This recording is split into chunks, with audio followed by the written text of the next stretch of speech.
Hi everybody, it's Thomas here from Thomas Fitzgerald Photography. Welcome back to the channel, and today we have another Lightroom Quick Tip. So let's dive right into Lightroom and see what we've got today. So what I wanted to talk about was the good old Vignette tool. So I have this photo here. It's just something I got from iStock Photo because I needed a portrait kind of shot and I don't really have any of my own. Because I don't do portraits. I probably overused the vignette quite a bit, but I do like a good vignette. And one of the problems with the vignette is if you have an image like this and say, let's just say we add a nice vignette to it, say something like this, it makes the background a bit more interesting. However, if you look closely, you can see it is actually darkening the subject. So if I turn this off and on again, so you can see it's actually darkening the subject there, and let's say if we bring this even further, you can see it's darkening the subject's face as well, and we might not want that. So wouldn't it be great if there was a way to get the vignette to go behind the subject? And there actually is, and it's quite simple, so let me show you. So let me just reset this because we don't want it. By the way, if you didn't know this already, if you want to quickly reset a panel, just double click on the heading. So in this case, just double click on post crop vignetting. Okay, so to put a vignette behind this subject, all we have to do is go to our masks tool. And in this case, we're going to add a radial gradient. So let me just draw a radial gradient out from the center of the frame like so. And if you want to kind of tweak it a bit more, you might need to zoom out a little bit. So all you have to do is just use the command plus and minus keys to zoom out. So I'm just going to zoom out a bit here because we want more something like this. Okay, and then just go back to fit. And the other thing you need to do is make sure you invert the mask so that it affects the outside, and then just drop down the exposure. And what I like to do as well with a vignette when I'm doing this kind of thing is to use the curves to drop down the gamma, because it gives it a more it gives kind of more contrast to the vignette. It just looks better, basically. So anyway, we've now used the Radial Gradient tool to create a vignette, but we still have the same problem in that it is darkening the subject. So all we need to do is, if we go up to the mask panel, just click on the subtract, and we want select subject. Now I'm going to go with select subject rather than select people, because what we're going to do is we're going to save this as a preset, and we want it to be able to work on anything and not just people. So once we've done that, you can see it is now only affecting the background and it is not affecting the subject, which is pretty cool. And you can verify this just by turning the subject off.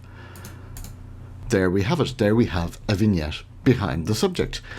Now, let's take this a step further.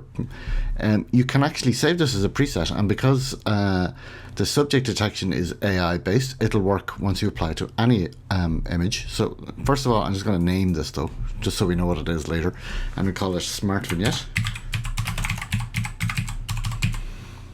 Okay, and then all we need to do is just save it as a new preset. So go up to the top of my develop module and go create preset, and we're going to turn everything off except Smart Vignette, and we'll save it in our user presets and we'll call it Smart Vignette.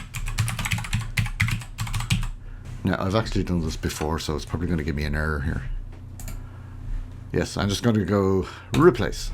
So if I now go to my user presets, and you see we have Smart Vignette. So let me now go to a different image. Let's say this one, the lighthouse I was working on. If I pop back over to the develop module, if I hit Smart Vignette now, you can see it takes a second to calculate, and it has cut out the lighthouse, and we have the vignette in the background. Now, one of the advantages of having saved it as a preset like this is you can use the amount slider to control how much of it you want. So this gives you kind of a nice little tool preset that's very handy. You can use this trick for all sorts of things. So for example, you could also, instead of having it cut out the subject, you could have it only affecting the sky. And to do that, in fact, let me show you how to do that. As soon as we already have it, let's go bring this up here. So I'm going to get rid of subject for a minute. Delete subject. So now it's back to regular, just a radial gradient. And in this case, what we want to do is intersect mask with and select sky. And now it's only affecting the sky. So the foreground has not been affected at all. It's only affecting the sky. And again, you can save that as another preset and call it Sky Vignette. So let's just do that.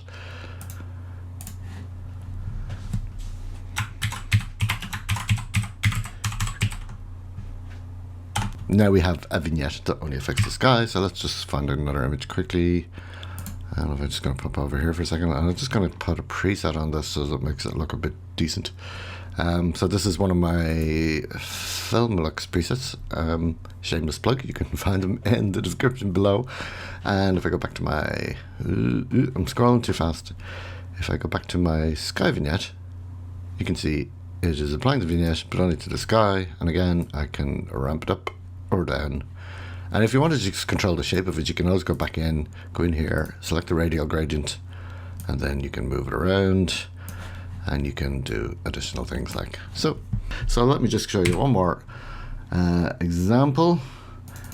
So in this case, this is a bit trickier. So if we go over to our develop module, and again, we'll just apply our smart vignette. And in this case, it has, even though the background is quite complex, it still picked out the subject. So if I go over here and just go down here, and if I go to subject, you can see on the mask, it has still selected the subject and it has still applied the vignette to the background. And you can of course control the vignette using the radial gradient. So if you want to bring that in even more, just to make it a bit more, just to make it a bit more dramatic, I wouldn't recommend this. It looks way too much, but anyway, just for demonstration purposes. So you can see we now have a dramatic effect just isolating the roses in this picture. And again, because we have an amount slider here on our mask, we can actually just control it and dial it in to where we want it.